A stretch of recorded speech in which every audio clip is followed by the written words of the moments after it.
Hey friends, I'm Amy, and today we're heading to Cheddar's for some Spasagna. So, I love spaghetti and I love lasagna, and this dish is sort of like having both at the same time. And while it's become so popular that it's kind of taken on a life of its own, Cheddar's did invent this monster, including its signature spaghetti sauce and Alfredo topping combo. But since they've technically discontinued it and made it a limited time menu item, we're gonna make it at home so we can have it anytime we want. It's one of those dishes that looks way more complicated than it is, and while we make it, we get the bonus of being able to play with our food. So let's get cooking. First things first, we need spaghetti, and we need a lot of it. We need 1.5 pounds of spaghetti, which is 24 ounces or 3/4 of a 2-pound box. In a large pot, bring enough water to cook 1.5 pounds of pasta to boil, and I would recommend adding some salt to the water. This seasons the pasta from the inside out as the pasta soaks up the salted water, making it much more flavorful and less flat tasting. It also helps to reduce starchiness and stickiness later. Yes, my spaghetti did try to stage a coup, but it all worked out in the end. Cook the pasta until it's al dente, meaning it shouldn't have any crunch, but it should be a little on the firm side. Strain the pasta and run it under cold water immediately to stop the cooking process and to rinse off any remaining starch, and let the noodles sit and continue to cool in the strainer for now.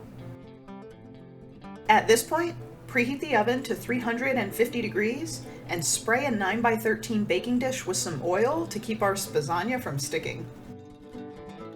Okay, in a large bowl, and it's important that it's a really large bowl, add 1 cup of sour cream, 1 cup of ricotta cheese, 1¼ cups of half and half, a teaspoon each of oregano, basil, coarse salt, and minced garlic, as well as a ½ teaspoon of black pepper.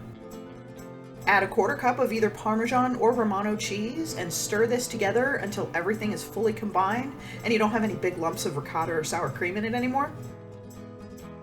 Last, we need 2 pounds. Yes, 2 whole pounds of shredded mozzarella cheese. You can weigh it out on a kitchen scale, or if you're using cups, this would be 8 cups of cheese. Yeah, so that Parmesan feels a little like an afterthought with all that mozzarella, but the flavor of the Parmesan or Romano is important, and a little goes a long way since both of those are very flavorful cheeses. Mix all of this together until all the shredded cheese is fully incorporated into the saucy sour cream ricotta mixture.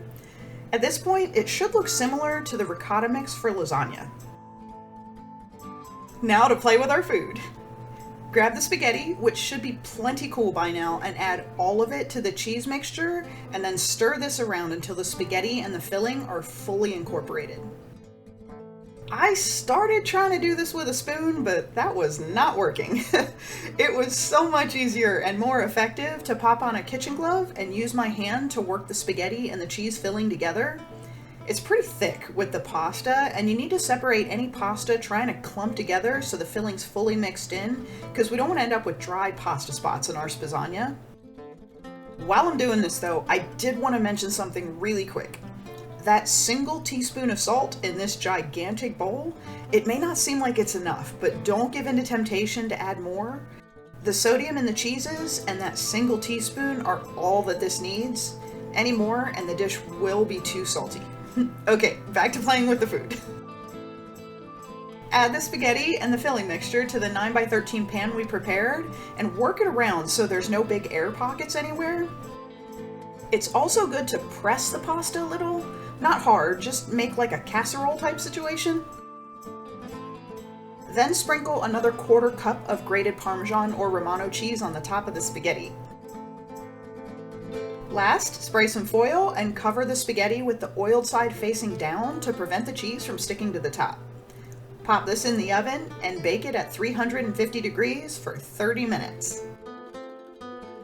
While the pasta part is baking, let's whip up the spaghetti sauce.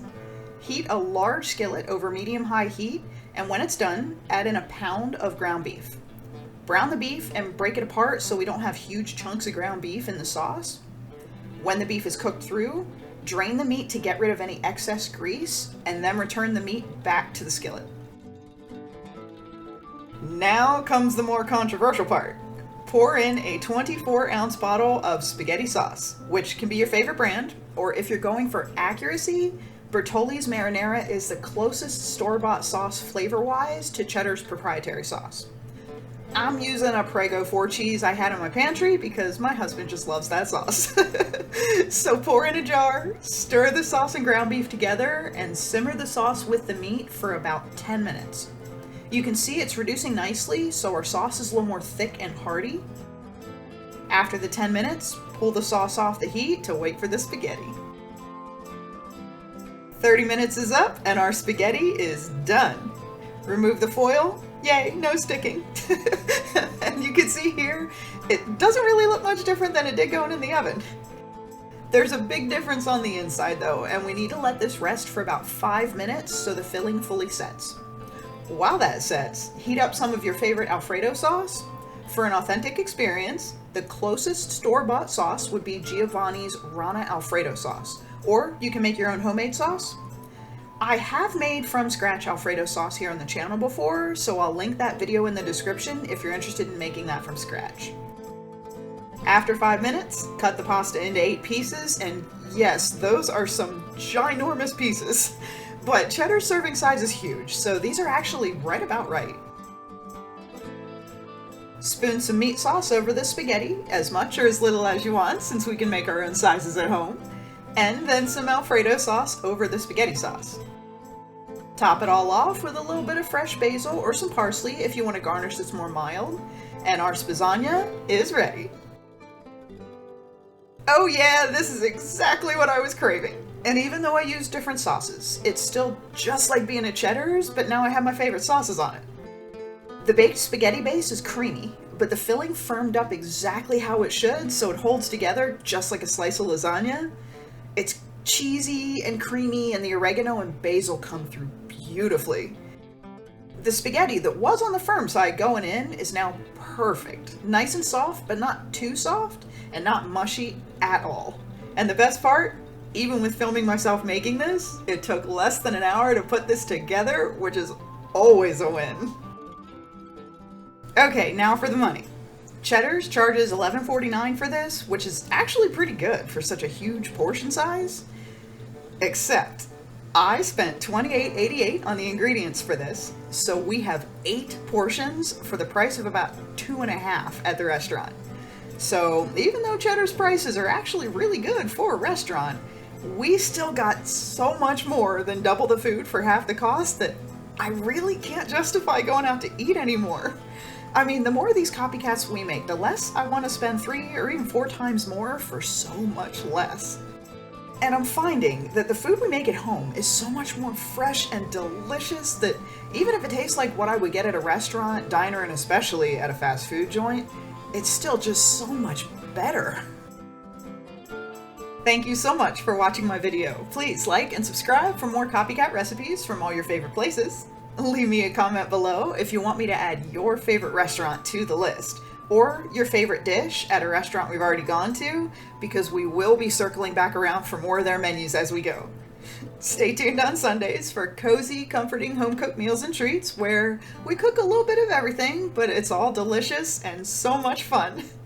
I hope you have a wonderful week, and I'll see you back here next Wednesday for some more better at-home copycat cooking. Bye!